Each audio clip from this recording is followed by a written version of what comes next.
کتنی آسانی سے لوگ کہہ دیتے ہیں نا فلاں زانی ہے.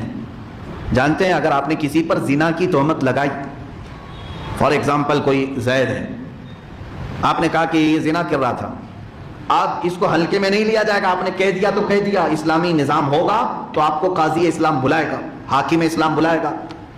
تو اپنی بات پر گواہ پیش کر، اپنی بات پر گواہ پیش کر. فلاں زید کے بارے میں تو نے کہا کہ یہ زنا کیا ہے، گواہ لے کیا. ایک گواہ نہیں، 4 گواہ لانے پڑیں گے اس کو. اور وہ بھی 4 گواہ کیسے؟ اللہ اکبر. مسائل شرع یہ بتائے ایسے گواہ چاہیے کہ انہوں نے اس کو زنا کرتے ہوئے ایسے دیکھا ہو جیسے سوئی میں دھاگا پیروتے ہوئے دیکھا جاتا ہے. اتنا قریب سے دیکھا ہوا ہو، شک نہ ہو ان کو.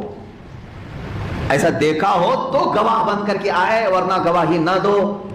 ہاں اگر اس نے کہہ دیا اس نے زنا کیا اور گواہی نہیں لایا، اس کے لیے کیا سزا ہے؟ سورہ نور کی شروع کی آیتیں 18ویں پارے میں اللہ تعالیٰ فرماتا ہے فَإِذْ لَمْ يَأْتُوا بِأَرْبَعَةِ شُهَدَاءَ فَاجْلِدُوهُمْ 80 جلدہ. اللہ فرماتا ہے اگر وہ 4 گواہی نہیں لایا جس نے تہمت لگایا تھا، اللہ فرماتا ہے حاکم اسلام کو چاہیے کہ وہ اسے 80 کوڑے مارے. کس کو؟ زنا کرنے والے کو نہیں، جو زنا کی تہمت لگایا تھا اس پر.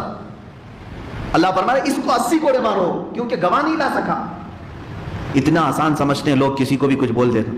آج اسلامی نظام ہوتا تو پتہ نہیں کتنوں کو 80 کوڑے لگتے ہیں. اگر تم گواہ نہیں لا سکتے تو بولو بھی مت ایسا جملہ.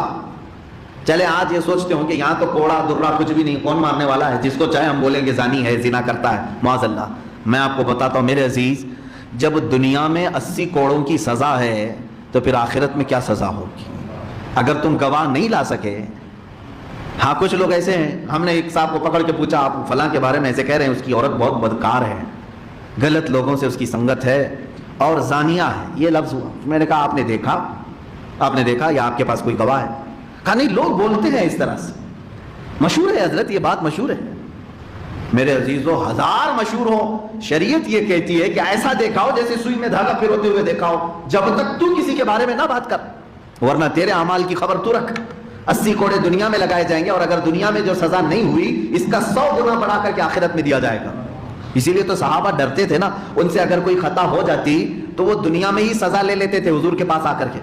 حضور پاک صلی اللہ علیہ وسلم کے پاس آئے اور انہوں نے سزائیں لے لی. کسی کا ہاتھ کاٹا گیا ہے، کسی کو کوڑے مارے گئے، کسی کو سنسار کیا گیا ہے. وہ چاہتے تو چھپا لیتے نا، نہیں بولتے، لیکن انہوں نے سزائیں دنیا میں کیوں لے لی؟ اس لیے کہ انہیں معلوم تھا دنیا کی سزا اگر لے لی تو عافیت ہے، یہاں اگر بچ گئے سزا نہیں لیے اس کا 100 گنا بڑھا کر کے آخرت میں دیا جائے گا. اس سے تو بہتر ہے. اس لیے میرے عزیزو جس پر بھی ایسے معاملات مشہور ہیں، جب تک اس وقت تک گواہی نہ